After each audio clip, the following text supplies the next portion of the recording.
Yo, what's up sa inyo mga tol? Welcome back po muli sa aking channel. Ito pag-uusapan natin yung trending na lagi na lang comment at nababasa ko sa comment section. Itong comment na to, kailan daw mag-open ang slot ng LTFRB. So ito, may good news ako sa inyo mga tol. At meron tayong tatlo na pag-uusapan para naman kahit papano magkaroon kayo ng konting idea, guide, para naman kung sakali na magproseso na kayo, hindi na kayo magpabalik-balik pa. Kumbaga hindi na kayo pagdating doon, kulang pala yung dala nyo, balik na naman kayo. Sayang ang oras, ang effort at ang pila. Haba kasi ang pila dyan mga tol. So ito na, pag-usapan natin na una, good news, kailan mag-open ang slot. Pangalawa naman, kung sakali nagkaroon ng slot, ano nga ba ang mga requirements? At saan nga ba kayo pupunta kapag nagkaroon ng slot? Sa LTFRB ba? Sa TNC ba? So yun, saan nga ba kayo pupunta? Pangatlo naman, kung sakaling pinalad kayo, nakapasok kayo at naka-avail kayo ng slot ibinigay ng LTFRB at nagkaroon siya ng prangkisa, ilang taon nga ba ang ang hangganan? At yung sasakyan mo, ilang taon lang ba pwede bumiyahe dito sa TNBS? So yung tatlo na yan, pag-uusapan natin yan at huwag natin patagalin pa. Unahin na natin yung slot. So good news mga tol, base sa aking nakalap na informasyon at in-update sa mga group chat, maglalabas daw po ng slot ang LTFRB sa darating na February. May nagsasabi na 5,000, meron naman 10,000. So abangan nyo to mga tol, para hindi kayo mahuli. Ngayon, ang gagawin nyo lang para maging updated kayo kung kailan nga ba maglalabas ang LTFRB ng slot, bisitahin nyo lang ang kanilang Facebook page. I-follow nyo yun mga tol, LTFRB. So ilalagay ko rito mga tol yung picture na legit na dapat yung i-follow. Diyan sila nag-update mga tol nang ilalabas silang slot. Ngayon, may mga nagsasabi na grabe naman, ang dami na namin, 10,000. Ganun, di ba? Para po sa kaalaman ng lahat, yung 10,000 slot na yan ay hindi lang yan para sa buong Metro Manila. Yung slot na yan mga tol, halimbawa sabihin natin 10,000, yan ay kalat-kalat. Paghati-hatian po yan sa buong Pilipinas. Meron sa Pampanga, meron sa Baguio, meron sa Davao, sa Cebu, sa Aklan. So paghati-hatian yan, hindi naman porket na 10,000 Manila agad, di ba? Metro Manila agad, di ba? Hindi ganoon mga tol. Paghati-hatian po yan sa buong bansa. Ngayon, yan 10,000 slot na yan, hindi yan lahat mapupunta sa Grab. Paghahatian din po yan ng mga TNC. Ano nga ba yung TNC? Kagaya ng Grab, InDrive, Joyride, Pick Up, mga ganyan mga tol. Example na lang yan. At sa pagkakaalam ko, ang TNC ngayon dito sa Pilipinas ay nasa 18 sila mga tol, ang dami. So paghati-hatian pa nila yon. Ngayon, punta na tayo sa pangalawang topic. Sakali na magkaroon ng slot, ano nga ba ang mga requirements at saan nga ba kayo pupunta? Kapag di ba? O ito, may slot na. Nalaman nyo na, nag-post na yung LTFRB. So, mapapaisip ka, saan ba ako pupunta? Pupunta ba ako sa LTFRB o sa TNC? Yan, ito mga tol, sasagutin ko kayo. Pupunta kayo mga tol sa TNC. Kung ano yung TNC na pupusuan nyo. Pwede kayo pumunta sa Utol, sa InDrive, sa Grab. Pili lang kayo dyan sa Joyride. Ngayon, ano nga ba ang mga requirements? Yung requirements na yung mga tol, iisa lang yan. Kung anong requirements doon kay Grab, ganun din yan sa lahat. Kasi ang LTFRB po kasi yan nagbibigay ng requirements Sumusunod lang po yung TNC kung ano ang sinabi ng LTFRB. Sasabihin ko na lang sa inyo yung pinaka basic na requirements. Unang-una, ORCR. Kapag ka sa inyo nakapangalan, walang problema yon. Sa inyo nakapangalan na, mamaya tayo kapag yung mga requirements kapag hindi sa'yo nakapangalan yung sasakyan. Diba, sa nanay, nakapangalan sa tatay mo, sa kapatid mo. So mamaya na yun.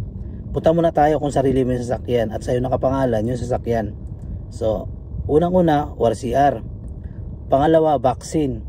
Pangatlo, NBI o kaya police. Pangapat, BIR. Napaka-importante nito mga tol, BIR. At panglima naman, drug test. So yan mga tol. Tapos syempre, professional license mga tol. So yan po yung pinaka basic na kailangan kapag mag-a-apply ka kay Grab o sa ibang TNC. Ngayon, halimbawa pumunta kayo sa Grab, pipila kayo mga tol. Ang alam ko kasi sa kapag Grab kasi nung nakaraang taon nag-open ng slot, ang tanggapan nila ng mga bagong aplikante dito sa Greenfield sa Mandaluyong. So search nyo lang yan, Grab Greenfield. Yan, Grab Hub Greenfield mga tol. So alam na ng ways yan mga tol.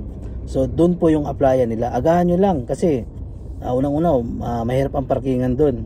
Kung sakali may motor kayo, motorin nyo na lang, huwag na kayo magdala ng sasakyan. Napakahirap po ng parkingan dyan at mataas ang hinihinging parking fee.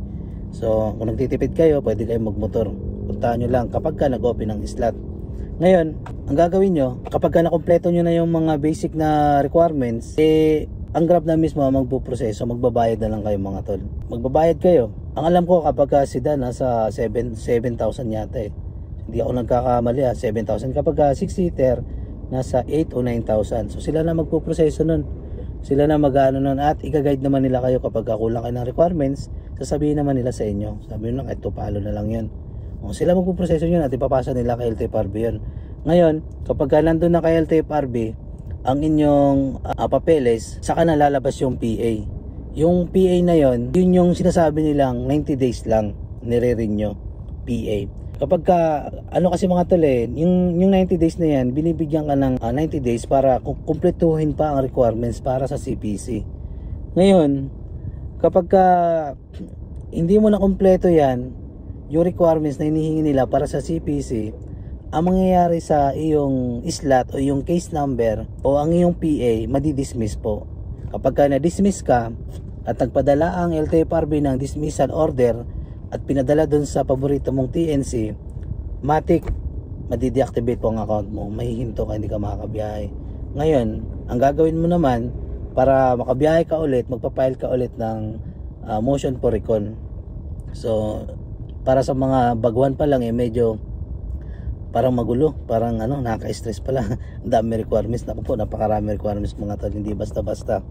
Akala nyo ba mabilis makapasok sa Grab? Maraming requirements mga tol.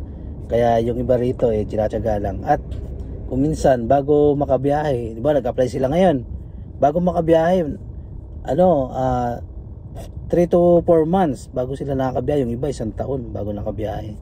So ganun mga tol. Ngayon, kung sakali naman na hindi nakapangalan sa iyo yung unit, madali lang naman yun. Authorization lang. Authorization at SPA. Yun lang kailangan mga tol. At yung authorization na yun, yung yung kasama ng may hawak niya yung ganyan picture. Authorization at saka yung may-ari may picture.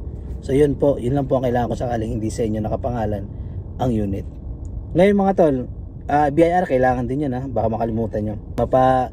Mapa driver man o operator, kailangan din yung BIR. Ngayon, sa last na tanong natin, kapag ka nakakuha ka na ng slot, ito last na tanong tapos nakabiyahe ka na kay Grab, yung PA mo naging CPC na, success na, naging CPC na, saya nun. Ilang taon nga ba ang hangganan nun? 2 taon lang yun mga tol, ang hangganan ng CPC, nire-renew yun. Ngayon, ang sasakyan mo, ang tanong, hanggang kailan nga ba yung sasakyan mo bumabiyahe?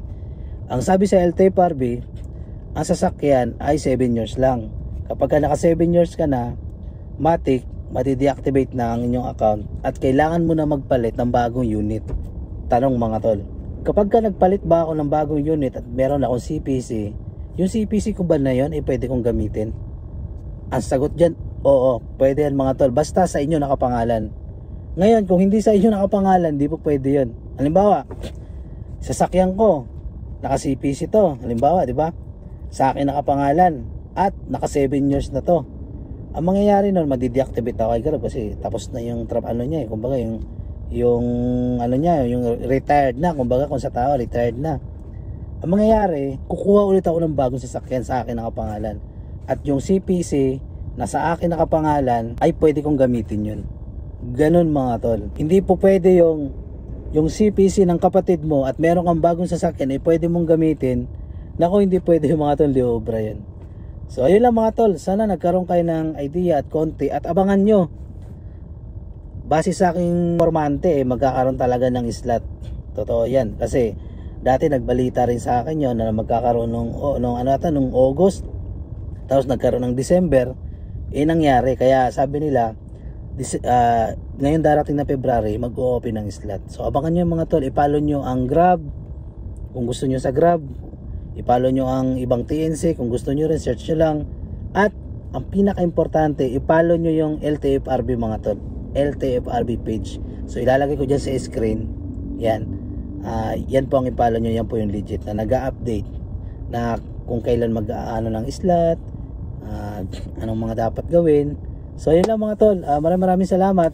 At sana nagkaroon kayo dito ng konting idea, kahit yung paliwanag ko medyo hindi expert, kasi hindi pa naman talaga ako expert mga tol Kumbaga kung ano yung nalalaman ko at nakuha kong impormasyon, yun yung isinishare ko sa inyo, na kahit papaano naman magkaroon kayo ng konting guide o giya.